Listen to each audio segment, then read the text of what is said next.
Hi everyone, this is CricketSong with Lunar Wisdom, and in this video I'm going to be sharing with you an example of a self-dedication. It is through YouTube and other social media channels that allows me to offer my support to other pagans such as yourself within our community. If you would like to be a part of that community, you can support me, CricketSong, and Lunar Wisdom by clicking the link to my Patreon page and read more about the benefits and rewards that you'll receive by pledging your support.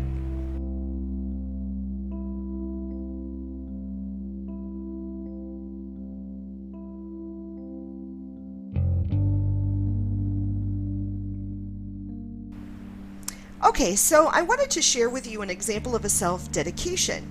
And this is not an initiation, this is a self-dedication. So for more information on what a self-dedication is, or what the difference is between a self-dedication and an initiation, I'm going to direct you to a video that has been previously uploaded explaining the two. So if you haven't watched that or listened to that, I encourage you to go do that. Okay, so now you want to do a self-dedication to start your year in a day study, which I truly urge you to do. If you have already been studying and haven't done a self-dedication, I would encourage you to do this. So you're going to do this within your usual ritual outline. And so for my in-person coven, the Lunar Wisdom Coven, as well as Wisdom of the Crescent Moon, the online coven, each of us, each group had a set ritual outline. And it was like the structure of how our rituals went. And depending on what the ritual was for, the meat of the ritual, or where we did the spell, or where we did the rite, or where we did the healing, that changed. Whether we were doing a full moon or whether we were doing a Sabbat, it was like the center of the ritual would change, but the other structure stayed the same. So if you have an established ritual outline, then I would encourage you to use that, and then in like the center of it, put your self-dedication. But let's say you don't have anything established because you never did, and you're just starting your path or starting your studies, so you don't even know what to do with that. So I'm going to walk you through what you would do. So I suggest you sweep the area, you cleanse the area with a besom or a broom. And the idea of this is to clear out the negative or stagnant energy in the area that you are going to hold your ritual. You're going to cast your circle. So you want to sort of sweep the area, and what I do is with my besom or with my broom, I don't physically touch the floor or the ground, but just above the surface where like the aura of the ground or the floor would be, I sweep and I stir up the energy, and I do it in a clockwise direction or a diacal direction. So I start at a point. I generally start in the east, but you can start in the north if you so choose. I start in the east and I sweep in a clockwise direction. I start in the east because for me the east is beginnings. It's the sun rises in the east and sets in the west. So because of that and going with that symbolism, I start casting my circle in the east. After I've swept it, I then lay the besom on the ground in the east where I started my circle, and this symbolizes the threshold of my circle. It is the doorway, and if I need to enter or exit, that is the gateway that I use. That is the portal that I will use to leave my circle or to enter my circle. My besom becomes my guardian, becomes my ward of the circle. And we can talk about wards, we can talk about tools at another time. At that point, I light my incense, which is the symbol of air, and I light my candle, which is the symbol of fire. I light them, they sit on my altar table. So now I have incense, a candle, a bowl of water, and a bowl of salt. Those are the 4 elements that are on my altar. And then a candle that represents the goddess and a candle that represents the god, along with statues of my god and goddess, but you don't necessarily need a statue. And in the center of my altar there is a pentacle. If you don't have a physical pentacle, you can take a piece of paper and draw a pentacle, a circle, a star within a circle, and put that in the center of your altar. So then at that point, I'm going to cleanse and bless the elements. I personally kneel in front of my altar and I hold my hands over the incense with the palms facing down, and I say something like, I bless this elements, let the element of air lend its energies to my circle. And then I put my hands palm down over the candle flame. Be careful because it's going to be hot. And I say a similar thing, bless this candle flame, may the element of the fire lend its energies to my circle. And then the bowl of water, I take that bowl of water and I put it on the pentacle. And I take my athame, or my ritual blade, and I put it into the water, and I say I cleanse the water, casting out all impurities in the names of the goddess and the god. And if I work with a particular goddess or god, I use their names. I would say, for example, in the names of Danu and Cernunnos. That is what I would say. But if you don't have a particular goddess or god that you're working with or you're establishing a relationship with, which I imagine if this is a dedication ritual, then you would probably not have a matron or patron, so you would use the name or the title of the goddess and god, the placeholder. I then take the bowl and I put it off of the pentacle, and I put my bowl of salt on the pentacle, and I put my blade into the bowl of salt, and I say, I cleanse the salt, casting out all impurities in the names of the goddess and the god. I then take the bowl of salt and I move it back to the altar. I take a pinch of salt and I add it to the bowl of water, and I stir it. I personally stir it with my athame going in a diacal direction. I stir it 3 times, and then I draw with the point of the athame a pentagram within the water. And then I put my athame down on the altar and I ring the bell 3 times. Now I've cleansed and consecrated the elements, so now I'm going to cast my circle. And there are 3 steps into casting a circle. First circle casting is consecrating the ground with the elements when you cleanse it and consecrate it with the elements. And then when I cast it with my blade, I'm actually casting the circle. And at that point, everything that is within my circle must be cleansed and consecrated. So that's when I cleanse myself. And then the final casting is calling the quarters. Then I evoke the goddess and the god within my circle. So at this point, all the elements are within the circle with me. I'm in my circle, and the goddess and god are in my circle. At that point, I address everything that's within the circle with me, and I state my intention of what I am going to do within this circle.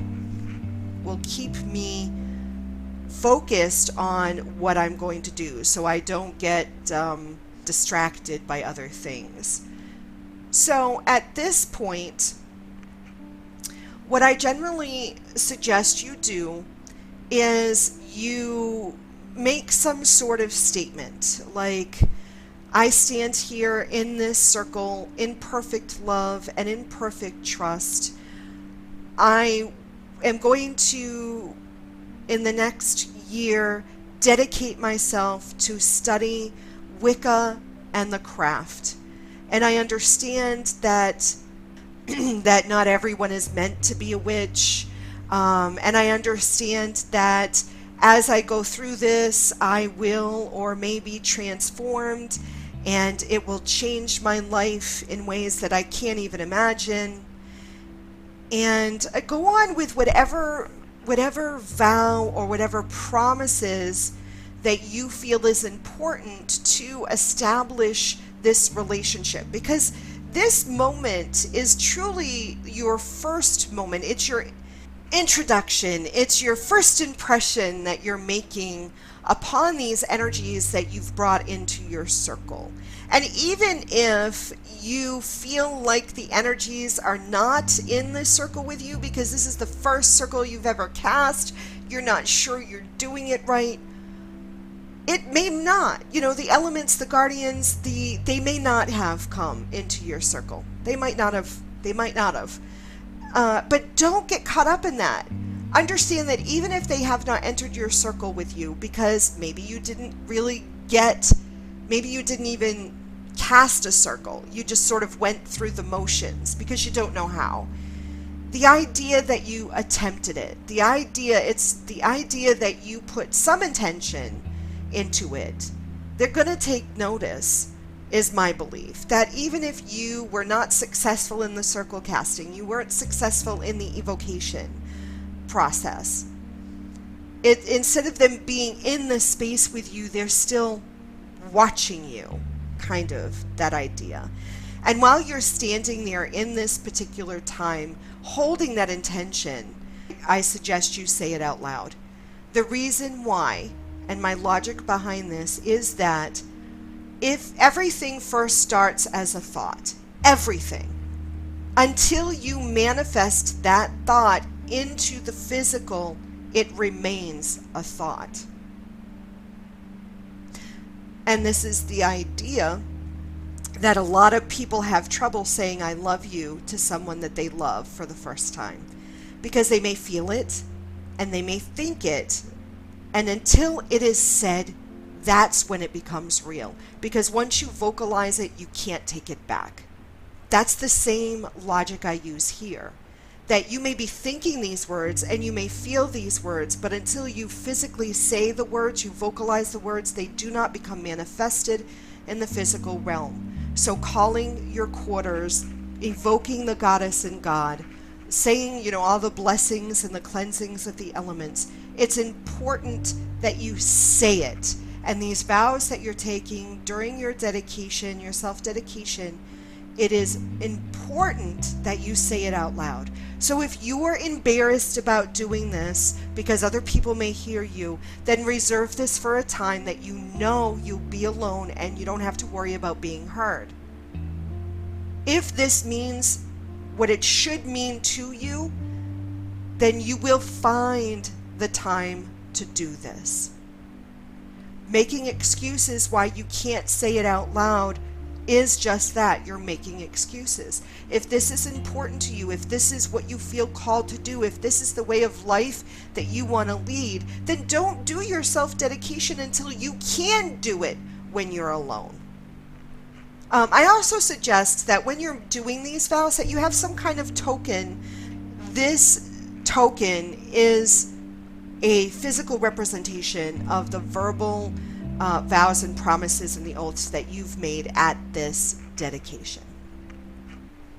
So once you've made it, then you take this token and you are going to keep it either with you, you're going to wear it, or you are going to put it somewhere where you can see it, daily. You then say, you then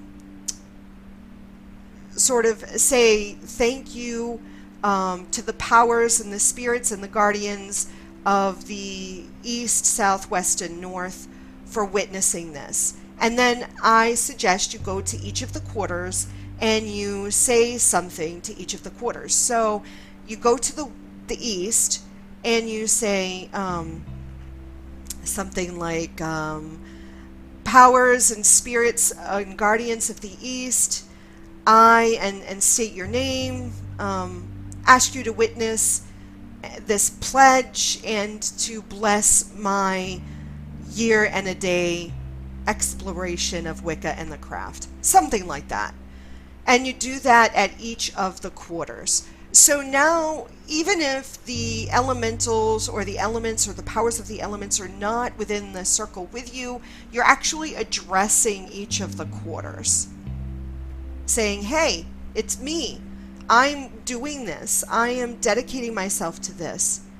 And I'm asking you to remember me. Because from now on, as you go forward and you start celebrating each of the Esbats or the Sabbats, you will be calling each of the quarters and continuously building this relationship with them. So after you're done with that with each of the quarters, then you move on to the next part, which is usually for me the Great Rite, the symbolic Great Rite, where you do the act of creation with the athame and the chalice, and then I bless my offerings that I'm going to give to the god and goddess. I give an offering to the god and goddess, and I consume part of that offering. So we share cakes and ale. We share a, quote, meal with each other. Then I ask for a blessing, sort of saying something like, I ask for the god and goddess to watch over me as I do my best to fulfill my studies on this year and a day, and I continuously ask them for their wisdom and strength as I may need to overcome the challenges of study. I ask for motivation or inspiration, whatever it is that you're looking to receive, if they would be willing to do this. Then I release the evoked god and goddess, thanking them for their guidance and for their presence within my circle, and I bid them hail and farewell. And I do that then to each of the quarters. Once I'm done releasing each of the quarters, then I open my circle.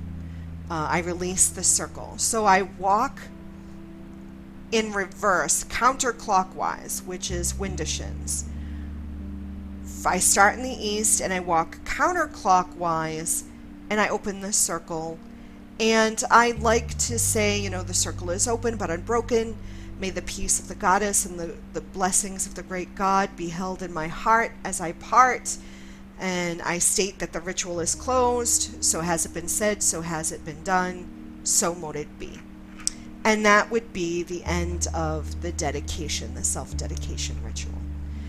I hope this gave you something to work with. I mean, basically the elements that you would want to have in your ritual is the cleansing of the circle and the elements and the blessings of the elements, the circle casting, which for me includes the consecration of the circle with the elements, the actual casting of the circle with the blade, and the calling of the quarters.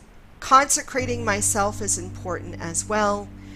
Evoking the deity, stating the intention, doing or performing the rite, then doing the great rite or the act of creation, the blessings of the offering, the consumption of the offering, an asking of a blessing, and then releasing of the energies that I called forth, including the quarters, and then closing the circle. Those are the elements that I feel are important for a self-dedication ritual, and actually any ritual whatsoever. Hopefully you found this helpful. It was a pleasure to share this with you. And until next time, I love you.